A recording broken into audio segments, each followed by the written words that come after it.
और इंतज़ार का मज़ा लीजिए। तो भाई ये इंतज़ार अभी बाकी है थोड़ी, और देख सकते हैं भाई, तो ये इंतज़ार ऐसे है, और इंतज़ार को ऐसे बेकरार ये बैठे हुए देखो भाई, ये लोग बेकरार बैठे हैं, इंतज़ार और बेकरार दोनों ही करके बैठे हैं यार यहाँ पर।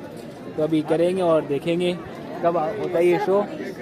तो भाई देख सकते हैं हम भी यहाँ बैठे हुए इंतज़ार कर रहे हैं ये शो हमारे लिए, हम भी जब आए तो इसको देख लें शो को। तो चलो भाई, इंतज़ार कब ख़त्म होने वाला पता नहीं, तो देखते हैं जब भी आता हो। ये भाई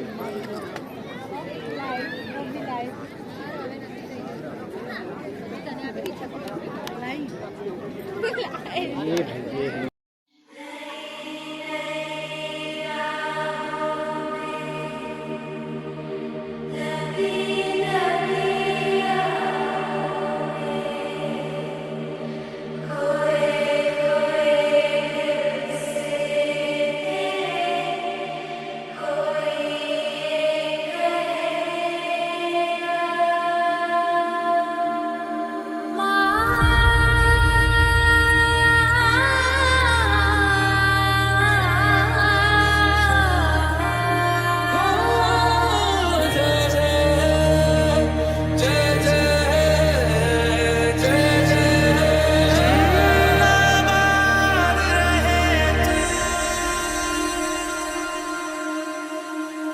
है मेरी ज़मीं अफसोस नहीं जो तेरे लिए 100 दर्द सहे, महफूज रहे तेरी आन सदा, चाहे जान मेरी ये रहे ना रहे।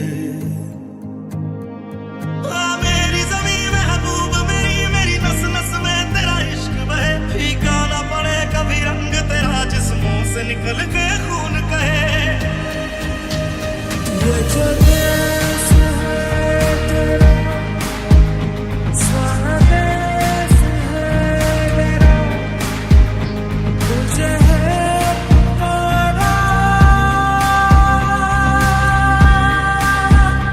ये वो बंधन है जो कभी टूट नहीं सकता, ये जो देश है।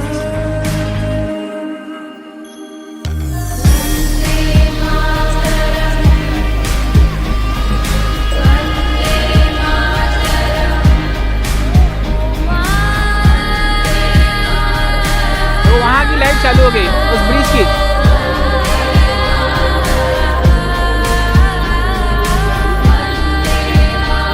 जो डैम से जो लेजर है ना वो चालू हो गया। और ये देखो ये रोशनी आसमान का देख सकते हैं यार, ऐसा हो चुका है।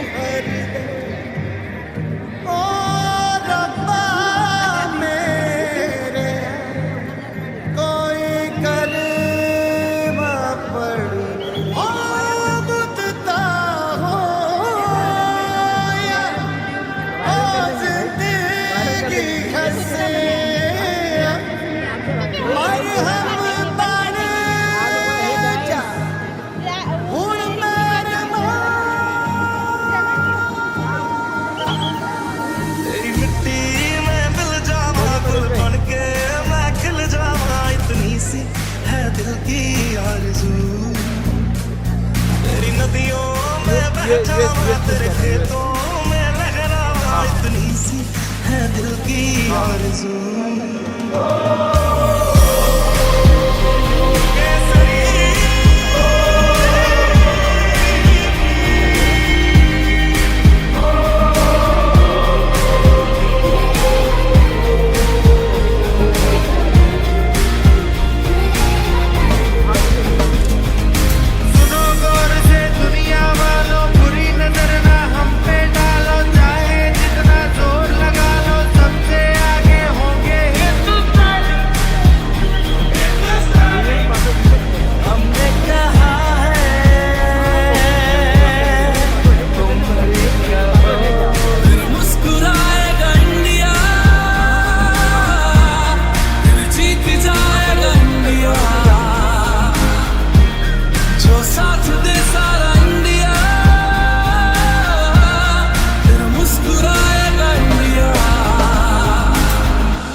ओ ऐसा, ओ माय गॉड, हेलो ला लाइव लाइव करो लाइव को।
विनम्र किसान का बेटा था वो दृढ़ता का भंडार।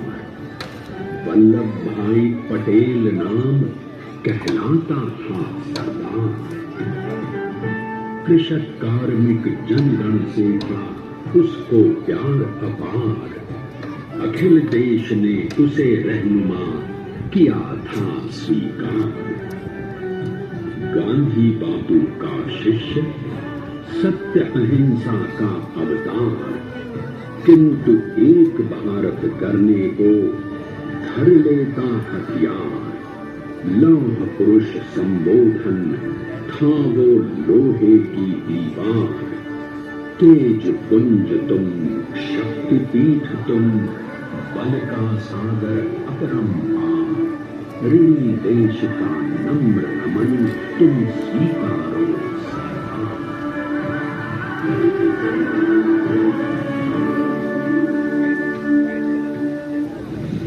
1857 में अंग्रेजों को ललकारने वाले पहले स्वतंत्रता संग्राम के एक सक्रिय सिपाही थे झवेर भाई पटेल। करमसद गांव के इस बहादुर देशभक्त किसान और उनकी पत्नी लाडबाई के 5 बेटों और 1 बेटी में से चौथे पुत्र थे वल्लभ भाई। बालक वल्लभ ने करमसद के पास नडियाद से अपनी हाई स्कूल की शिक्षा पूरी की। फिर 13 साल की उम्र में उनकी शादी भी हो गई, छोटी सी झवेर बाई से। 2 बच्चों, बेटी मणि बहन और बेटे दाया भाई को जन्म देने के बाद झवेर बाई असमय ही चल बसी। सदी बदलने और 20वीं सदी आने पर उनका जीवन भी एक चमत्कार की तरह बदला। लीडर का इम्तिहान पास करके वो वकालत करने लगे। पहले गोधरा, फिर आनंद और उसके बाद अहमदाबाद में। मगर जल्द ही वकालत छोड़कर वो बैरिस्टर बनने की इच्छा से इंग्लैंड चले गए। लंदन में बैरिस्ट्री में अव्वल आने और वजीफा जीतने वाले वो अनोखे भारतीय थे। अब तो अहमदाबाद की वरिष्ठ अदालत ने बैरिस्टर पटेल की गिरह और जीतों की धूम मच गई।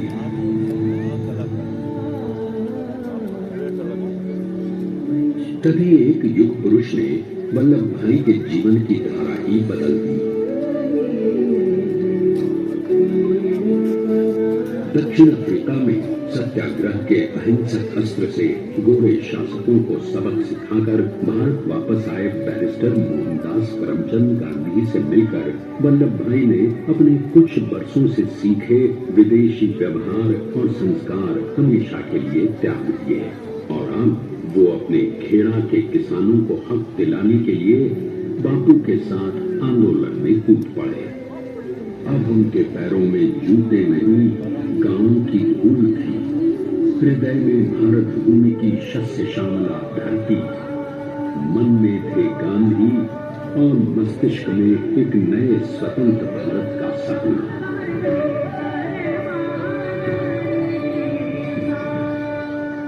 तभी बारडोली के मजबूर मजलूम किसानों की यातना का समाचार उनके पास पहुंचा। तुरंत वल्लभ भाई वहां पहुंचे और यूं शुरू हुआ भारत का सबसे बड़ा और सफल किसान आंदोलन बारडोली। वल्लभ भाई ने बारडोली के 87,000 किसानों को ऐसा अटल अडिग अचल मनोबल दिया कि अंग्रेजी सरकार हिल गई और एक बरस के बाद उनका लगान माफ कर दिया गया। अब तो पूरे देश में लोग वल्लभ भाई के नाम की कस्में खाने लगे। स्वयं महात्मा गांधी ने कहा, अब वल्लभ भाई मेरे शिष्य या साथी नहीं, सारे देश के सरदार हैं और देश को मिल गया एक अनोखा असरदार सरदार।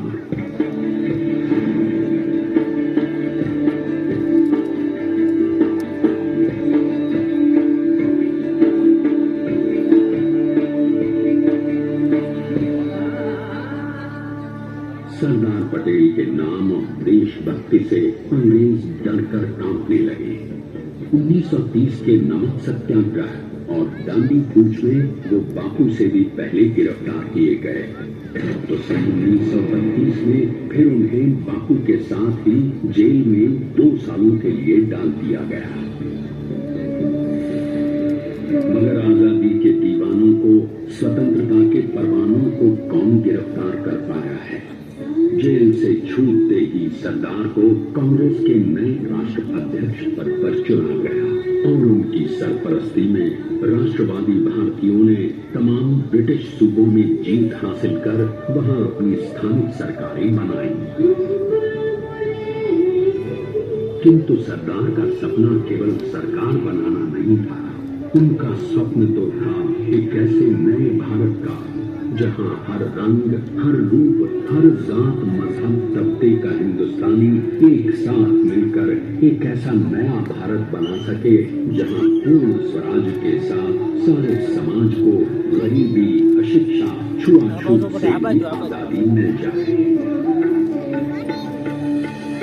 इसकी पहली रणनीति थी भारत को अंग्रेजों की गुलामी से आजादी, ताकि भारत के लोगों की अपनी सरकार सबके साथ और सबके विकास के लिए काम कर सके। बापू की अगुवाई में अब देश में अंग्रेज